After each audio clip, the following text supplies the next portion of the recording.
Good afternoon. We begin with a wild police takedown on the Gardiner. It happened after an armed carjacking halfway across the city, snarling traffic in the east end of the downtown core for the already busy morning rush. CTV's Mike Walker is covering the story this afternoon. He joins us now with the details. Mike. Well, Michelle, Nathan, this started with a carjacking at the shops at Don Mills, and then police attempted to block the vehicles on the Gardiner Expressway here near Parliament. And that's when one of the drivers attempted to flee police and fell from the Gardiner and was seriously injured, which led to the province's police watchdog invoking its mandate. And just now we're getting an update from the SIU. Let's listen in. I'm a spokesperson with the Special Investigations Unit. The Special Investigations Unit is investigating after a man was seriously injured last night in the area of the Gardiner and Parliament. Initially, preliminary information suggests that there was a call about a carjacking in the area of the shops at Don Mills. This was in Don Mills, and that involved a carjacking of a Rolls Royce. There was also a white BMW that was involved in this carjacking. Those vehicles were tracked by Toronto Police eventually to the area of the Gardiner and Parliament. There was a roadblock that was initiated involving about 8 marked and unmarked Toronto Police vehicles. That BMW was boxed in, and then there was the driver, the sole occupant of that BMW, that exited that BMW and ended up fleeing and going off the Gardiner at Parliament. He fell about 17 meters to Lakeshore below, and he suffered serious injuries, non-life-threatening. He's at St. Mike's getting treatment. There was the Rolls Royce. We don't have information on that other than that it fled the scene. I understand that it may have been stopped at another location. I just want to be clear, though, the focus of the SIU investigation is the serious injury of the man who was fleeing police. And like I said, he's in hospital being treated for non-life-threatening injuries. If anyone has any questions, I'll take them. Can you talk about, so the carjacking of the Rolls Royce happened in the Don Mills Lawrence area. Would this be considered like a police pursuit when looking for a police chase, like a high-speed chase, or do you know if police were just following him? Was a chopper used to help track suspects? Initial information I have is that Toronto Police utilized the assistance of York Police in their chopper, and they were tracking the vehicles until they ended up trying to execute a roadblock on the Gardiner, like I said.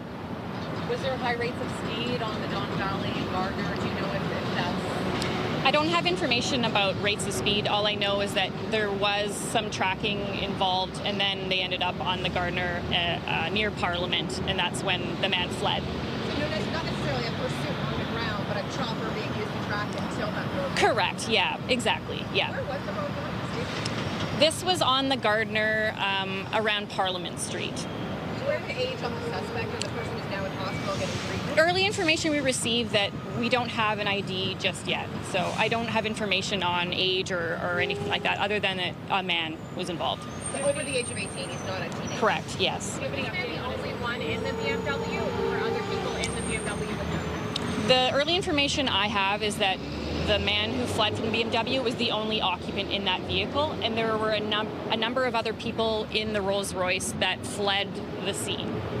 Do you believe, Chris, here at the SIU, whether the BMW was also stolen, or was it just the Rolls Royce? I don't have information if the BMW was stolen. I do understand that it didn't have license plates, but really, it didn't have license plates in the BMW. So, I mean, I can assume it was stolen, but I really don't have that information to confirm. But not necessarily at that location, could have been prior. Correct, yeah. So the information I have is that there was the carjacking at Don Mills, and then that's when the Rolls Royce was stolen, and then there were other people involved who were in the BMW as well. So the BMW was involved, and then the Rolls Royce was stolen from that area.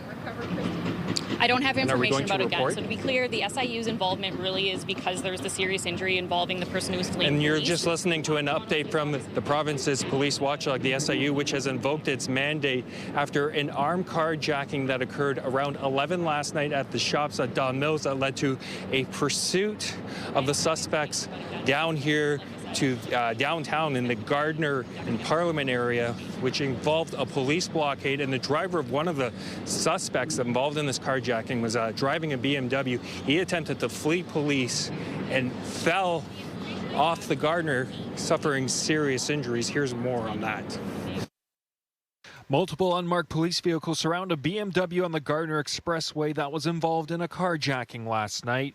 The driver attempted to flee police on foot and fell from the elevated Gardiner to Lakeshore Boulevard below. He was arrested and taken to hospital for serious injuries, according to the province's Special Investigations Unit, which has now invoked its mandate. And I looked out, and both the west and east were shut down, and there were police. It looked like a circus. It all started after 11 Monday night when a Rolls-Royce was stolen at the shops at Don Mills in an armed carjacking. The SIU says the suspects took off in the Rolls-Royce and BMW. Police attempted to box in the vehicles on the Gardiner. The Rolls-Royce and other suspects managed to get away. At this point, it's not clear how many suspects were involved. There's also no word on charges for the driver of the BMW. A stretch of the southbound DVP and Gardiner were closed while both police and the SIU investigated, and crews towed away the BMW and damaged police vehicles. Both highways have since reopened. Now, the SIU has assigned 3 investigators and 1 forensic investigator to its case. At this point, we still have no updates from Toronto police on the other suspects involved in this carjacking. The SIU right now is appealing for more witnesses. Reporting live, I'm Mike Walker. Nathan and Michelle, back to you. Thank you, Mike. Next to a surprising revelation from Premier Ford. Masked men tried to steal a car from the driveway of his home. CTV's Queen's Park Bureau Chief Siobhan Morris joins us now with more details. Siobhan. Well, this definitely caught reporters, even members of Doug Ford's own staff, off guard that he would be the target of would-be car thieves. Keep in mind that the Premier has around-the-clock protection from the OPP. The Premier made this revelation during the middle of a rant about his frustrations with the bail system. He talked about a bust in Peel Region last week, the biggest ever when it comes to drugs, where roughly $50 million worth of cocaine was seized. All but one of the people charged in that case are already out on bail, and the Premier says that has to change, demanding the federal government tighten up rules, again slamming what he calls weak-kneed judges. That's when he got into that very scary situation at his home. Now, I'm going to tell you a story, probably get in trouble for this. Do you want to hear about stupid criminals? Have you ever seen that show about stupid criminals out there? So 4 thugs come racing down my street, masks on, ready to take the car out of the driveway.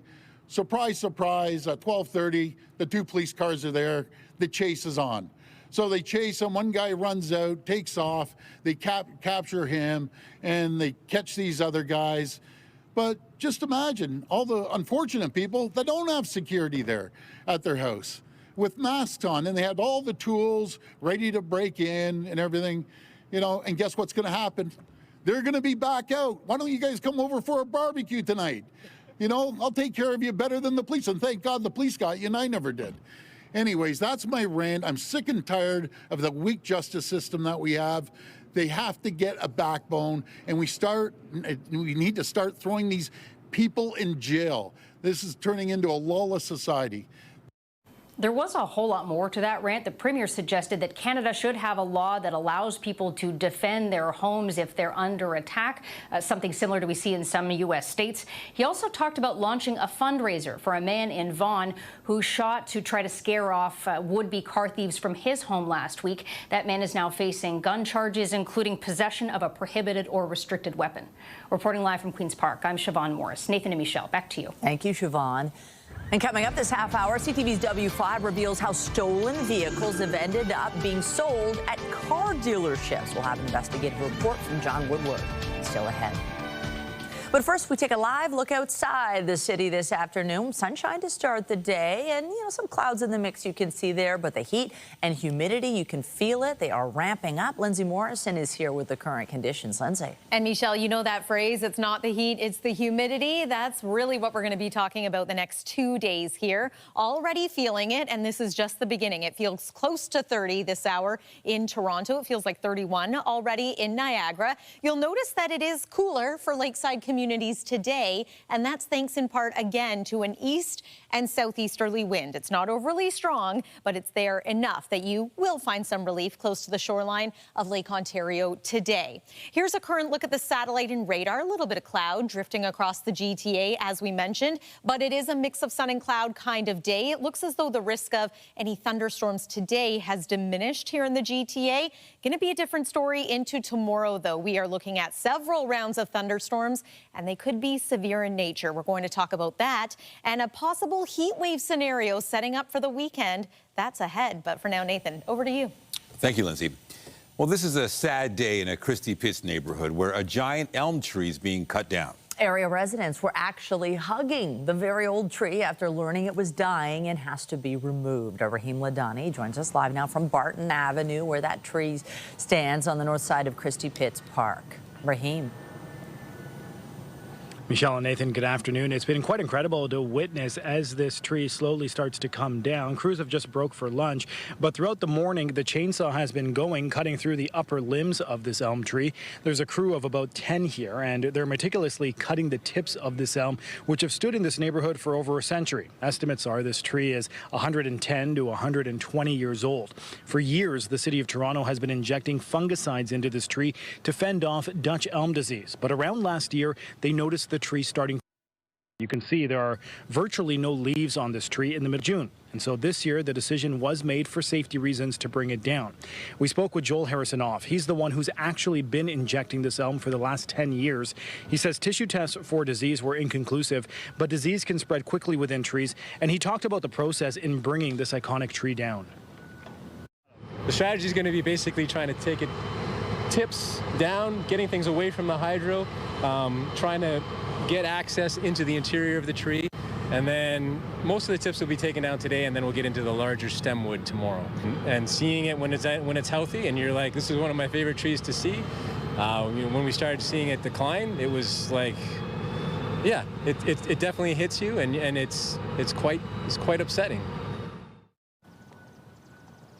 Now, the tips, as they're brought down, they're thrown into the wood chipper. Some of the bigger pieces, though, they're being hauled away. There isn't an official plan, though, yet in terms of potentially preserving them. This is, of course, a very big job. It's going to take 3 days, and so a large stretch of Barton Street, which we're on right now, is going to be closed to both vehicle and pedestrian traffic from now until Thursday from 7 a.m. to 3 p.m. Reporting live, I'm Rahim Ladhani. I'll send it back to you in studio. All right. Thank you, Rahim. Well, just imagine buying a vehicle from a car dealership only to find out much later it's actually a stolen car. We've learned it's happening with some unsuspecting buyers who were eventually left without a car and on the hook for a lot of money in car payments. CTV's W5 investigative reporter John Woodward explains. Cars stolen off driveways across the country. There's a huge problem. More than $1 billion a year, some of them sold overseas. There you go. But others end up on Canadian roads disguised and resold. Money that's going to organized criminals and car thieves. Correct. Some of that money spent on bribes to government agencies. Are you a car thief, sir?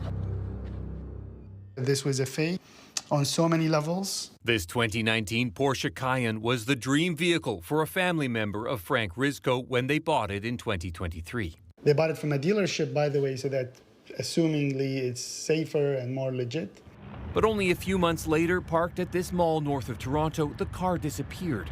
One of almost 60,000 stolen that year as a wave of auto thefts continues to sweep through Canada. Frank's family member made an insurance claim with TD Insurance, but that's where things got strange. A few weeks go by, no answer. That drags into a couple months, and then finally TD rejects the claim altogether. In a letter, TD Insurance told them it had found a problem with the vehicle identification number, or VIN, a number that is supposed to uniquely identify the car, saying, "Our investigation has concluded that the VIN is fictitious and registered to another vehicle. Therefore, there will be no coverage for this loss." What did that mean, fictitious VIN? Exactly what I thought when I heard that. You can usually find the VIN here, behind the windshield on the driver's side. It's supposed to be one number, one car. And if it's not, there could be a problem. Those numbers are tracked closely by Carfax and its president, Sean Ford. Yeah, so Carfax is a Canadian company. He says they have seen a huge increase in what is known as re-VINning. A re-VIN is taking the 17-digit character of a vehicle identification number and applying that to, in most cases, a stolen vehicle. So this is about disguising vehicles that are stolen as legitimate cars. That's right. Vording says his company's data shows there are some 140,000 possibly disguised stolen cars on the road right now. We asked Vording to take a look at the Carfax report for Rizco's car. Something doesn't add up about the history of this vehicle. Vording points out its records show the car's color changed from gray to white, and its mileage actually dropped from around 60,000 to just under 30,000. They would have to drive backwards across the country a number of times to make that make sense. Yeah, that's right. If there's ever a vehicle that that looks like it's a fraudulent VIN or a clone VIN, this one meets the mark. The truth is, this report refers to two cars sharing the same VIN, one in Ontario, the other in Alberta. We tracked the Alberta car to this Porsche dealership in Calgary. They believe their car is legit. That suggests it was Rizco's car that was the stolen one. Rizco's family couldn't have known all that. At the time of purchase, their Carfax appeared clean. How does all this make you feel? Irritated, disappointed. It's going to be $100,000 plus roughly around $40,000 in interest. Yeah. My family members have to pay this for the next 6 years, and they're thinking of getting a second mortgage to pay for this. Like, it's just insane. His family owes all this money for a stolen car that was stolen again. And our investigation showed his car wasn't the only one tied to one Toronto dealership. John Woodward, CTV News. And coming up tonight on the CTV National News, John Woodward will have more on the salespeople arrested. To the G7 Leaders Summit now in Alberta, where the focus of the second and final day is foreign policy. Prime Minister Mark Carney is a number of bilateral meetings which started this morning with the Secretary General of NATO. Really thank you for doing this and the leadership you provide. I also want to say that the fact that you decided to bring Canada to the 2% spending when it comes to NATO this year is really fantastic. And with Portugal having announced the 2% this year last week, that means that the whole of NATO will now be in 2025 at 2% before the summit starts next week in The Hague. So that is really great news. Canada has never met NATO's existing 2% spending target, despite a 2014 pledge to do so, and has faced public pressure from member countries for years to meet its commitment. Leaders of the alliance will gather at the end of the month in the Netherlands for the annual NATO summit. They are widely expected to agree to hike the defense spending threshold to 5% of GDP. Russia's war on Ukraine is also a major focus at the G7 summit, where Ukrainian President Volodymyr Zelensky has arrived to join the talks. It's a big tragedy for us, and we need support from our allies, and I'm here, and thank you for the military package. It's important for our soldiers to be strong at the battlefield, to stay strong until Russia will be ready for the peace negotiations. We are ready for the peace negotiations, unconditional ceasefire. I think it's very important, but for this we need pressure. Zelensky arriving in Alberta hours after Russian attacks on his country killed 15 people and injured 156 others, including strikes on the capital, Kyiv. This morning, Carney offered an additional $2 billion in military aid to Ukraine and another $2.3 billion in the form of loans. He also announced new financial sanctions against Russia. And Donald Trump will not be attending any of today's meetings. The U.S. president left the summit last night saying he has to deal with the escalating violence in the Middle East. On Monday, Trump and Carney discussed trade, the economy, and security concerns. The Prime Minister's office says the two leaders agreed to negotiate a trade deal within the next 30 days. And CTV's Colton Prale joins us now with more on this. Colton, is it a surprise that Trump left early? It was a shock move, and it was not quite what we saw in 2018 in Charlevoix, where he was frustrated. There was good relations. It seemed quite understanding when he left last night. He was speaking at the family photo, saying he didn't want to leave, but he had to, given the severity of the situation. He talked about the good relations that had been developed at this meeting, the progress he felt he was making, the trade deal signed with the UK, but he referred to others as well that he was making progress on, and certainly the Canadian situation would fall into that category. It also really throws these meetings into flux, and it changes the context of these conversations. Specifically this morning, Volodymyr Zelensky was invited here by Prime Minister Carney. The first session of the day is focused entirely on security in Ukraine, and really it was an opportunity for G7 allies to turn to Donald Trump in what could have been a contentious conversation and try to push him towards ending this conflict, as he promised to do in his election campaign, but also as the political heavyweight in the room, the one that's having the conversations with Vladimir Putin.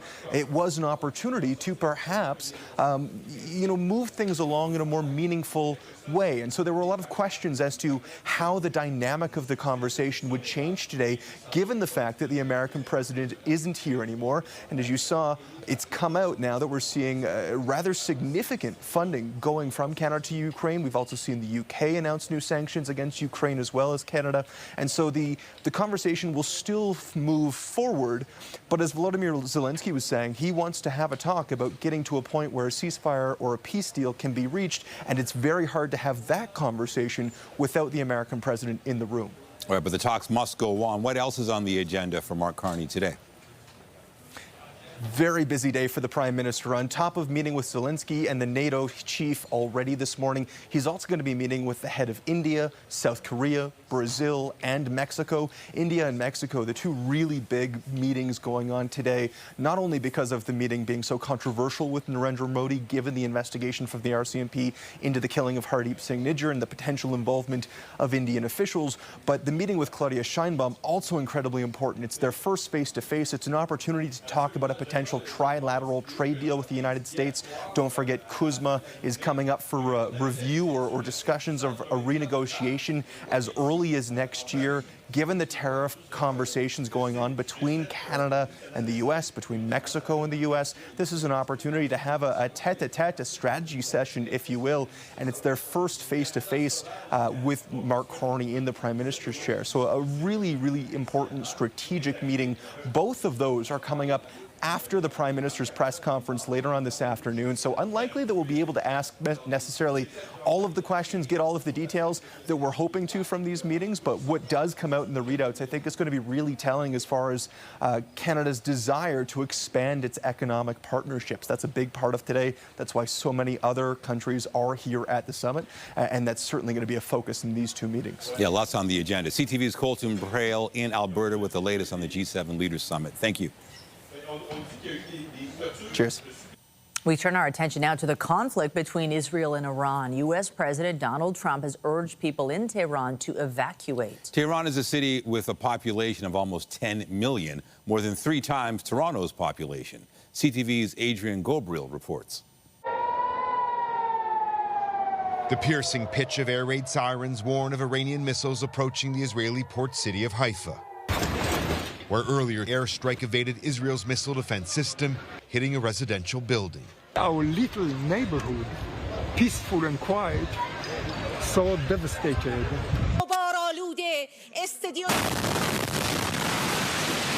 The distressing scenes of war captured on live TV. The anchor of the state-run Islamic Republic of Iran news network was live when she was sent running as debris falls and smoke fills the set. The images provided by Iran's state broadcaster show the aftermath. The Israeli Defense Force confirming the attack, claiming the building was being used by the Iranian armed forces under the guise of civilian activity. Canadians are also caught in the crosshairs on both sides of the expanding, deadly conflict. The people in Iran are looking for a peace. President Donald Trump calling on residents to evacuate from Tehran. But Canadian Keobad Eshmalpour says his siblings and mother are trapped in the Iranian capital because of a shortage of fuel at gas stations, gridlock on the highways, and an airspace that has been closed to commercial flights. 80 million people, 85 million people cannot get out of the country. So be realistic. Canadian Arthur Wilczynski has spent multiple sleepless nights in this parking garage that's now doubling as a bomb shelter in Tel Aviv. Our hotel, a few windows were blown out. And when you're in the basement, especially last night, we heard a very loud explosion and people kind of yelled and ran away. Israel says that 24 people have been killed and more than 500 injured by Iran's missiles and drones. In Iran, the health authority there says at least 225 people have died, since the fighting began late last week. The United States Defense Secretary confirming the deployment of, quote, additional capabilities to the region, with reports that the USS Nimitz, an aircraft carrier, is now sailing towards the Middle East. Adrian Gobriel, CTV News. Well, the Toronto District School Board is trying to come up with a plan to tackle that $34 million deficit. The board's finance committee is considering proposals to get back in the black in 2 years. CTV's Beth McDonnell reports. Hayden Park Secondary School students walked out to speak up and stand up for their school. A coordinated move after the TSB canceled the grade 9 fall enrollment. Since I was 7 years old, I've been bullied at every single school I've gone to. Middle school, elementary, pre-K. Since coming to Hayden Park, I felt welcomed and accepted like I've never had before. The school has become a safe haven for transgender and non-binary students with special education needs. But the TDSB says only 9 students applied for the program, not enough for full programming. It just feels like a slap in the face to them. At my other schools, they didn't really believe in me. But this school, I was not treated differently than other students. A number of areas. The fears come as the TDSB's Finance Committee meets to discuss the board's $34.4 million deficit and examine a 2-year deficit recovery plan. The board is required by the Ministry of Education to submit a balanced budget. To get out of the red, it's looking at a range of solutions, everything from continuing education, reviewing programs, admin expenses, sick leaves, new ways to fund outdoor education and pools, and pausing giving students their own Chromebooks in grade 5. We're looking under every stone and every rock to try to figure out ways that we can restructure that allows us to deliver what students and families have come to expect from the TDSB. Although the TDSB is seeing declining enrollment, it says the budget process underway now does not include the future of Hayden Park. No decision has been made at this time about the long-term plan for Hayden Park, adding the Ministry of Education moratorium on school closures continues to be in effect. The board says the deficit recovery plan pushes off closing pools and eliminating the music instructor program. Beth McDonnell, CTV News. Well, today there is the possibility of some lake breeze convergence thunderstorms. We should remain dry here in the GTA. However, this is your evening at a glance. If the kids are headed off to soccer practice or the baseball diamond, conditions should remain dry. Tomorrow, though, is a day that you are going to want to be weather aware. Keep an eye on the sky and have a plan for an indoor backup option as thunderstorms look like a real possibility. And then the heat is going to start to build into this weekend. Next week, it's going to be feeling like 40. A detailed look at your forecast is coming up after this break. When you see it happen, send it to CTV News. Text 10400 from your screen to ours. Text 10400.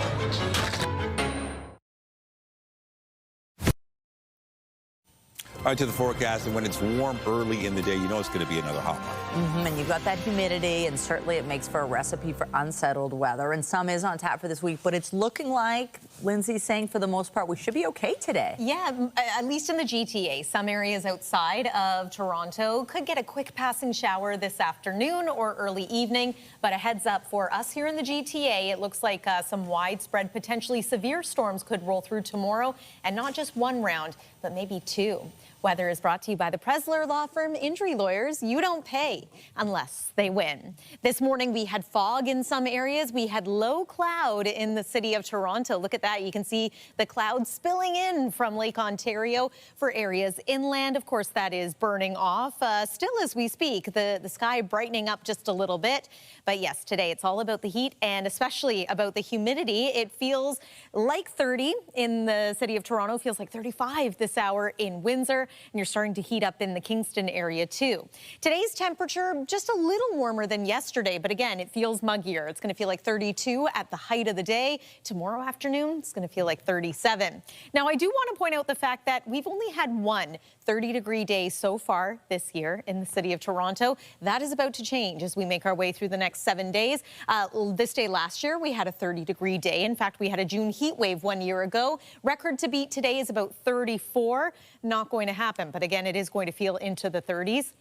Quite warm overnight tonight, 19 for the low, and still quite humid, feeling like 24 overnight. Tomorrow's high, 29. Again, feeling like 37 in the afternoon. Little snapshot of select cities. You'll notice a thunderstorm icon here. So we're going to have sun at times. Any sun we get could help fuel the storms moving in because we are tracking both a warm front and a cold front. We've got one area of low pressure to our north. That's what could help trigger a couple of storms later today, less so for our neck of the woods. It's this disturbance stateside that we're really going to watch for tomorrow. And I'm going to pause this as we make our way into tomorrow afternoon and early evening. So there's one cluster of storms that looks to move through. Biggest threats with these looks to be heavy downpours and potentially some strong or even damaging winds.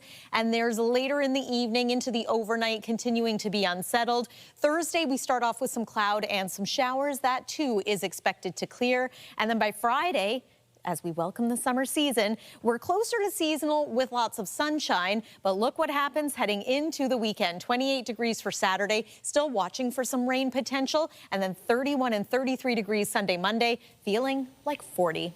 That's your look at the weather. We'll send it over to you, Michelle. All right, thank you, Lindsay. Well, our Jessica Smith has been able to get a first look at a brand new exhibit at the Art Gallery of Ontario, highlighting the work of a Toronto artist. And she joins us now at the exhibit of restored films, paintings, textiles, collages, sculptures, and drawings by Joyce Wieland. That sounds wonderful, Jess.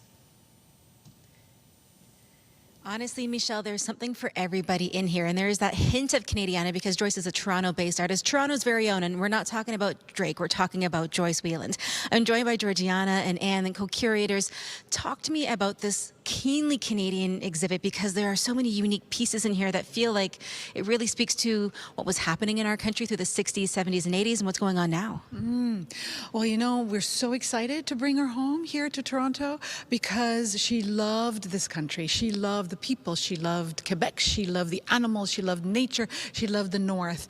And this is the most ambitious exhibition of her work ever. We're able to bring together her quilts, her paintings, all of the collaborations that she had. And some things may be quite familiar to people. People that live around Spadina Station will know the caribou. They have never left, but they are on the move now. They went to Montreal first, and here we're bringing them to the AGO. This was one of her dreams, and we were able to make it come true.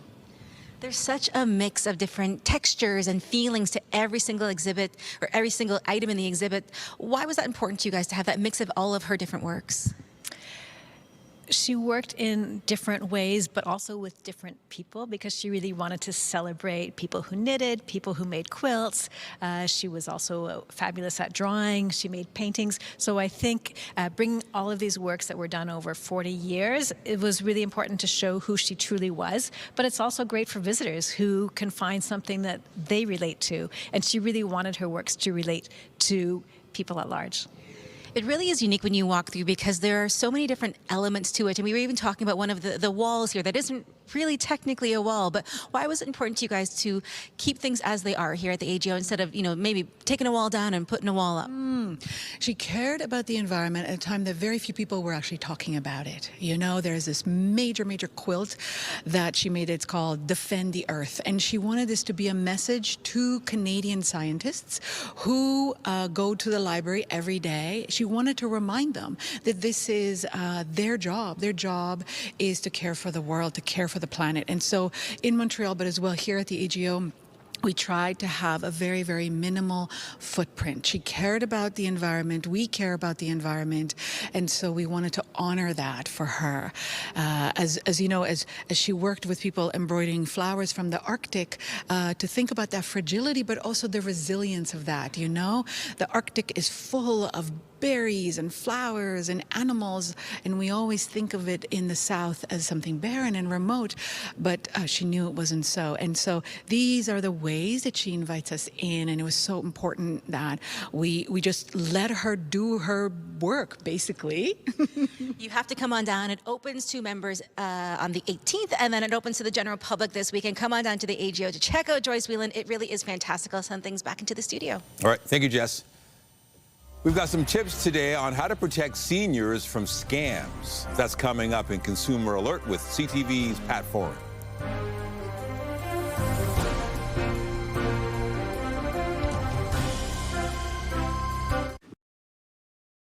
Canadians lost $638 million to scams last year, according to the Canadian Anti-Fraud Centre, and many of those victims were seniors. CTV's Pat Foran has more on the different ways to protect seniors from scammers. A senior trying to invest money in GICs was scammed out of $750,000. I've got zero, nothing. Another senior got caught in a romance scam and handed over $20,000 to criminals. He fell in love with me when he seen my picture. Roofers going door to door scammed this woman out of $80,000. There's way more damage here than we thought. And this man got caught in the grandparent scam and lost $8,000. I would say it's the worst thing with money that has happened to me in my life. We've seen an increase in especially investment frauds targeting older people in Canada. The Canadian Network for the Prevention of Elder Abuse says seniors need to stop being so trusting and not worry so much about being polite. It's okay to be rude. No is a full answer. You don't have to justify anything. You will not hurt the feelings of the scammer. It's getting almost impossible for the average person, let alone somebody who's senior, to be able to determine whether these are real. Cybersecurity experts say many seniors overshare their personal information online, which can lead them to being hacked. So if you go into a senior citizen's Facebook account, you'll see pictures of their grandchildren, when their birthdays are, the names of their spouses, where they went for their vacation last year. All this information is a veritable, it's a jackpot for any sort of hacker. Seniors are advised to educate themselves about scams and adopt good online habits like using different passwords and changing them often. Families are also advised to speak to seniors about scams and protecting their identity, and they should speak with a trusted friend or family member if they're concerned something is a scam. Pat Foran, CTV News. Well, a heads up, Toronto police have begun a campaign to help keep traffic moving, targeting vehicles stopped in no stopping zones. The rush hour enforcement blitz began today, taking aim at those who disobey posted signs.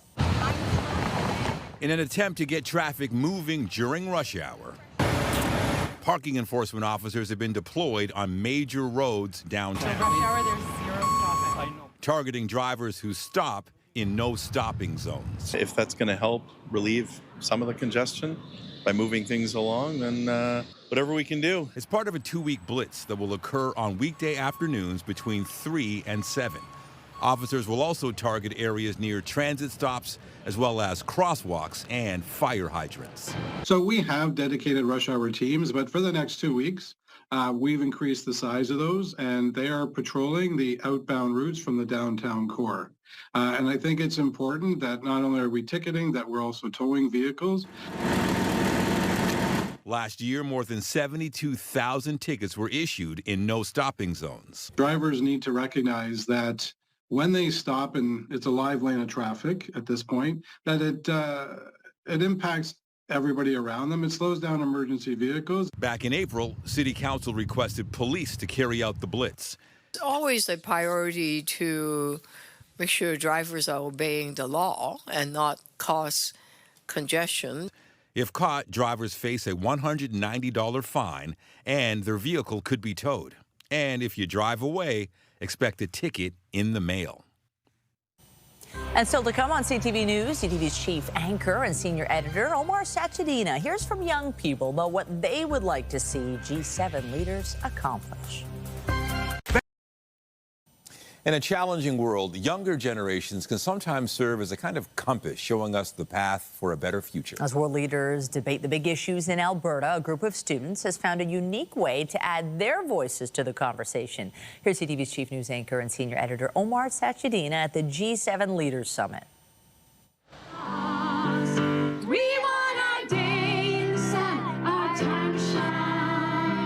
In a world where the grown-ups make the most important decisions, the students at Banff Elementary School are not letting their ages get in the way of being heard. You think adults make the world complicated sometimes? Yes. What would you tell them? To stop focusing on their greed and start hearing the stuff that we need. They come from families that represent 52 different countries.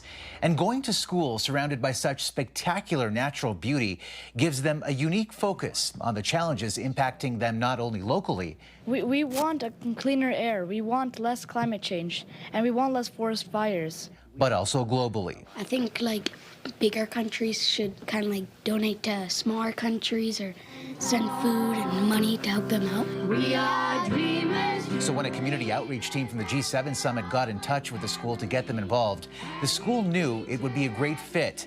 They came up with the idea of writing a song and brought on Banff's poet laureate, Heather Jean Jordan, who talked with them about the big themes. I had taken all the words that came again and again and put them on a board. And so then all the students came up with rhymes and lines that could be in the song. Together, they brainstormed the lyrics, composed the music, and turned it into this. A song called A Single Seed.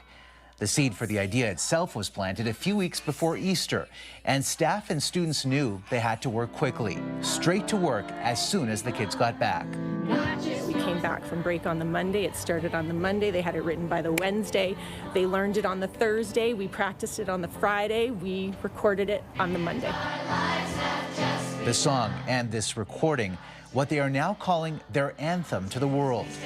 I think our students have this opportunity to see in real life the kinds of impact that some of these decisions that are being made at the global level, how they impact locally here in Banff. Their reminder to the leaders of the richest countries that what they do or don't do is a benefit or a burden their generation will ultimately carry. Great job. Great job. Okay, take a bow, everyone. Great job. Very nice. Beautiful job. Omar Sachedina, CTV News. Thanks for sharing that with us. More than 20 children have been treated for e-scooter-related injuries so far this year at the Hospital for Sick Children in Toronto. It's prompted a warning urging parents to keep them away from teens and preteens. CTV's health reporter Pauline Chan has the details. E-scooters may look fun to ride, but doctors at Sick Kids Emergency Department say in the wrong hands, they can be dangerous. These devices shouldn't be in the hands of teens and preteens. But that's who Sick Kids is seeing with injuries. In 2020, they saw just one e-scooter-related injury, but in 2024, they had 46 ER cases related to e-scooters, and so far this year, they've had 22. They are becoming cheaper as all these components become more manufactured at scale, and the battery technology decreases, all of this becomes more available. You can just look at any big box retailer. Sick Kids also found 78% of the kids were not using a helmet at the time of the accident, and 25% of them had to be admitted with serious injuries. 36% had head or facial injuries, 33% had fractured bones, and 18% had concussions. We've seen some catastrophic head injuries, but we've seen everything else. We've seen, deep and severe lacerations and cuts. We've seen intra-abdominal bleeding. We've seen major fractures that may require surgery. The hospital has shared its safety tips on social media. First, always wear a helmet. And second, no passengers. The vast majority of them were not designed with passengers in mind. So they're already an inherently unstable device. You throw on a passenger on them, their center of gravity is completely different. Also, follow manufacturers' warnings, know your local regulations, and never ride under the influence of marijuana or alcohol. Adolescents in general are at higher risk to be experimenting with these substances, period. And we know that you need your best dexterity when you're using a scooter. E-scooter used by anyone under 16 is banned on public property in Ontario, and in Toronto it's banned for people of any age, but the hospital worries its popularity continues to grow. Pauline Chan, CTV News.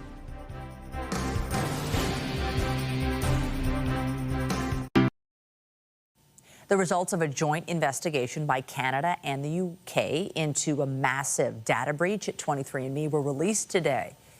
The breach serves as a cautionary tale for all organizations about the importance of data protection in an era of growing cyber threats. It is particularly relevant at a time when more and more personal information is being collected, used, and shared in a growing digital economy. The breach, discovered 2 years ago at the genetic testing company, affected almost 7 million people worldwide, including nearly 320,000 in Canada. The compromised data included information related to health, race, ethnicity, as well as relatives, date of birth, and gender. The investigation blames inadequate security measures. 23andMe sells testing kits that use a customer's saliva to uncover genetic information through DNA analysis. It filed for bankruptcy in March. So a few clouds out there, but it looks like a nice day. Yeah, and we were talking about the chance of a few showers in some areas today. I want to bring you one more look at the satellite and radar. We're starting to see a couple of showers initiate. This is well to our west.